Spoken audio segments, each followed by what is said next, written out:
ಇವತ್ತು ನಾನು ನಿಮಗೊಂದು ಚಿಕ್ಕದಾದ ಕಥೆ ಹೇಳ್ತೀನಿ. ಒಮ್ಮೆ ದಟ್ಟವಾದ ಕಾಡಿನಲ್ಲಿ ಒಂದು ಜಿಂಕೆ ಇರುತ್ತೆ. ಆ ಜಿಂಕೆ ಗರ್ಭಿಣಿಯಾಗಿರುತ್ತೆ, ಹೆರಿಗೆ ಸಮಯ. ಅವತ್ತು ತುಂಬ ಕಗ್ಗತ್ತಲು, ಜೋರಾಗಿ ಮಿಂಚು ಸಿಡ್ಲು ಬರುತ್ತೆ. ಮಿಂಚು ತಕ್ಷಣ, ಸಿಡ್ಲಾದ ತಕ್ಷಣ ಕಾಡಿನಲ್ಲಿ ಕಾಳ್ಗಿಚ್ಚು ಹತ್ಕೊಂಡು ಬೆಂಕಿ ಹತ್ತಿ ಉರಿತಾ ಇರುತ್ತೆ. ಆಗ ಏನು ಮಾಡಬೇಕು ಅಂತ ಗೊತ್ತಾಗ್ದೇನೆ ಓಡುತ್ತೆ ಜಿಂಕೆ, ಓಡುತ್ತೆ ಒಂದು ನದಿ ದಡದಲ್ಲಿ ಹೋಗುತ್ತೆ. ಆಯಾಸ ಆಗಿರುತ್ತೆ, ಸ್ವಲ್ಪ ನೀರಾದರೂ ಕುಡಿಯೋಣ ಅಂತ ನದಿ ಹತ್ತಿರ ಹೋಗ್ತಿದ್ದಂಗೆ ಅದಕ್ಕೇನೋ ಒಂದು ತನ್ನ ಎಡಭಾಗದಲ್ಲಿ ಶಬ್ದ ಆಗುತ್ತೆ. ತಿರುಗಿ ನೋಡಿದರೆ ಒಬ್ಬ ಬೇಟೆಗಾರ ಬಂದೂಕ ಹಿಡ್ಕೊಂಡು ನಿಂತಿರ್ತಾನೆ. ಸ್ವಲ್ಪ ಭಯ ಆಗುತ್ತೆ.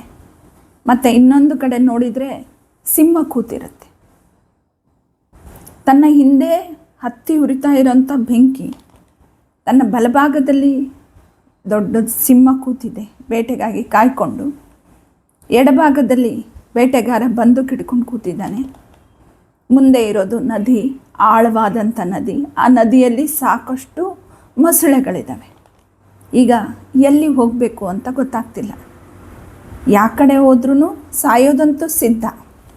ಆಗ ಜಿಂಕೆಗೆ ಅನಿಸುತ್ತಂತೆ, ಸಾಯ್ತಾ ಇದ್ದೀನಿ ಅಂದಮೇಲೆ ಧೈರ್ಯವಾಗೇ ಸಾಯೋಣ, ಯಾಕೆ ಹೆದರ್ಬಿಟ್ಟು ಸಾಯಬೇಕು, ನೋಡೋಣ ಅಂತ ಏನಾಗುತ್ತೆ ಅಂತ ನೋಡೋಣ ಅಂತ ತಾನು ನೀರು ಕುಡಿಲಿಕ್ಕೆ ಮುಂದೋಗುತ್ತೆ. ನೀರು ಕುಡಿಲಿಕ್ಕೆ ಹಿಂಗೆ ಬಗ್ಗಿರಬೇಕು.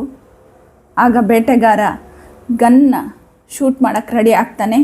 ಸಡನ್ನಾಗಿ ಆಕಾಶದಲ್ಲಿ ಮತ್ತೆ ಸಿಡ್ಲು ಮಿಂಚು ಹೊಡೆದ ತಕ್ಷಣವೇ ಹೆದರ್ಬಿಟ್ಟು ಅದು ಒಂದು ಸ್ವಲ್ಪ ಶೇಕ್ ಆದ ತಕ್ಷಣ ಬೇಟೆಗಾರನ ಗುರಿ ತಪ್ಪಿಬಿಟ್ಟು ಸಿಂಹದ ಮೇಲೆ ಹೋಗುತ್ತೆ. ಸಿಂಹ ತನಗೆ ಗಾಯ ಆದ ತಕ್ಷಣವೇ, ಬುಲೆಟ್ ಬಿದ್ದ ತಕ್ಷಣವೇ ಎಗರಿಬಿಟ್ಟು ಬೇಟೆಗಾರನ ಮೇಲೆ ಎಗರುತ್ತೆ. ಜೋರಾಗಿ ಸಿಡ್ಲು ಮಿಂಚು ಬಂದ ತಕ್ಷಣ ಮಳೆ ಕೂಡ ಸೂರ್ಯಲ್ಲಿ ಪ್ರಾರಂಭಿಸುತ್ತೆ. ಆವಾಗ ದಟ್ಟವಾದ ಅರಣ್ಯ ಬೆಂಕಿ ಹತ್ತಿ ಹುರಿತಾ ಇದ್ದಿದ್ದು ಶಾಂತವಾಗಲಿಕ್ಕೆ ಪ್ರಾರಂಭ ಆಗುತ್ತೆ. ನೀರು ಕುಡಿದು ಎದ್ದು ಜಿಂಕೆ ತಿರುಗಿ ನೋಡಿದರೆ ಈ ಕಡೆ ಬೇಟೆಗಾರ ಇಲ್ಲ, ಆ ಕಡೆ ಸಿಂಹನೂ ಇಲ್ಲ. ತನ್ನ ಹಿಂದೆ ಉರಿತಾ ಇದ್ದಂಥ ಬೆಂಕಿ ಕೂಡ ಶಾಂತ ಆಗ್ತಾ ಇದೆ.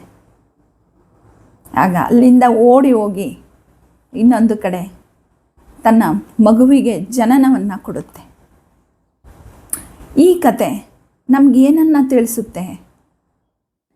ಎಷ್ಟೇ ಸಮಸ್ಯೆಗಳಿದ್ದರೂ ಸಹ ನಾವು ಹೆದರದೆ, ಕುಗ್ಗದೆ ಪಾಸಿಟಿವ್ ಆಗಿರಬೇಕು.